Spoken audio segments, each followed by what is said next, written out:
বন্ধুরা মনে করুন আপনি কোথাও যাচ্ছেন, রাস্তায় একটা মোড় পড়ল, আর ওই মোড়ে আপনার সবচেয়ে বড় শত্রু দাঁড়িয়ে আছে। সে যাওয়ার আগে আপনাকে থামিয়ে বলে আপনি সোজা যেয়েন না, সোজা রাস্তায় গর্ত আছে, পাথর আছে, কাটা আছে, এর ফলে আপনার গাড়ির টায়ার লিক হতে পারে, তাই আপনি ওই পথ দিয়ে যেয়েন না। অন্য একটা রাস্তা রয়েছে বাদিকে, আপনি বরং ওটা দিয়ে যান, সোজা রাস্তা দিয়ে যাবেন না। এবার আপনি বলুন আপনি কি ওই রাস্তা দিয়ে যাবেন?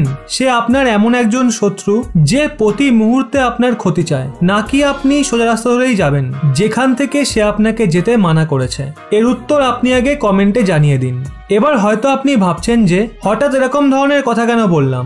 আসলে আমাদেরও একটা বড় শত্রু রয়েছে যে প্রতিটা মুহূর্তে আমাদের ক্ষতি চায়, নাম হলো তার চীন।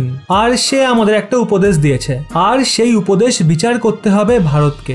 আসলে কাল একটা খবর সামনে বেরিয়ে এসেছে যে ভারতকে ন্যাটো দেশের তরফ থেকে একটা ফর্মাল অফার পাঠানো হতে পারে। তো যখন থেকে এই খবর বেরিয়ে আসে তখন থেকে এই নিয়ে বিশাল চর্চা হচ্ছে। চীনেও এই খবর পৌঁছে গেছে, আর চীনের যে ভেপু রয়েছে অর্থাৎ গ্লোবাল টাইমস, যাকে চীনা সরকারের মুখপত্র বলা হয়, সে ভারতকে উপদেশ এটা দিয়েছে যে ভারত ন্যাটোয় যেন না যায়। এটা পশ্চিমী দেশ আর আমেরিকার একটা ট্র্যাপ, যেখানে ভারত ফেসে যাবে। তারপর ভারত গোটা এশিয়ার থেকে আলাদা হয়ে যাবে। আর এটাকে নিয়ে গ্লোবাল টাইমস যে আর্টিকেল ছেপেছে সেটাও আপনাদের স্ক্রিনে দেখাচ্ছি। আর এই আর্টিকেলে আর কিছু নয়, বরং গ্লোবাল টাইমসের তরফ থেকে ভারতকে উপদেশ দেওয়া হয়েছে যে এটা পশ্চিমী দেশগুলোর একটা চাল, ভারত যেন এতে না ফাঁসে।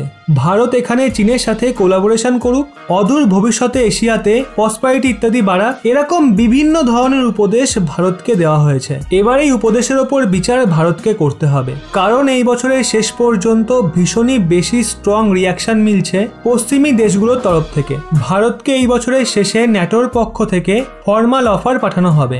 এখন হয়তো আপনাদের মনে প্রশ্ন উঠছে, চীন যে আমাদের প্রতি মুহূর্তে ক্ষতি চায়, সে আমাদের ন্যাটোয় যেতে বারণ কেন করছে? তো এর স্পষ্ট কারণ হলো সোভিয়েত ইউনিয়নের সেই ভয়। আসলে যখন সোভিয়েত ইউনিয়নকে আমেরিকা আর পশ্চিমী দেশগুলো কোল্যাপস করেছিল, তখন সোভিয়েত ইউনিয়নের যত প্রতিবেশী দেশ ছিল তাদের ধীরে ধীরে ন্যাটোয় সামিল করা শুরু করে দিয়েছিল আমেরিকা।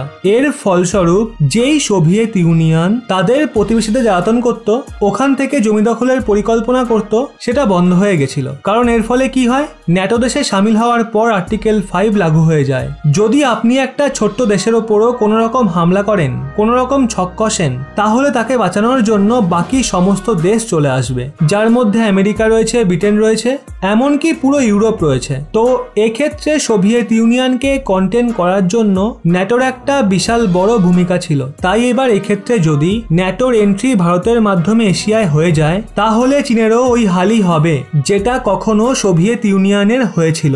আর এর থেকে আপনি বুঝতে পেরেছেন যে কেন চীনা মিডিয়া ভয় পাচ্ছে। আসলে এই ভয় চীনা মিডিয়ার না, বরং চীনের কমিউনিস্ট পার্টির রয়েছে। আর এই ভয় এখন পরিষ্কার জলজল করছে। এবার আপনারা কমেন্টে জানান, ভারতের কি চীনের কথা শুনে ন্যাটোর থেকে দূরত্ব বজায় রাখা উচিত, নাকি ন্যাটোয় সামিল হয়ে চীনের বিরুদ্ধে একটা মজবুত ঘেরাবন্দি সৃষ্টি করা উচিত? ভিডিওটি ভালো লেগে থাকলে অবশ্যই একটি লাইক করে প্রত্যেককে শেয়ার করে দিন। এই গুরুত্বপূর্ণ বিষয়ে প্রত্যেকের মতামত জানাটা অত্যন্ত জরুরি। আর এরকমই ব্যাক টু ব্যাক আপডেট পেতে রহস্য বাংলা এই চ্যানেলটি সাবস্ক্রাইব করে পাশের বেল আইকনটি অল করে রাখুন।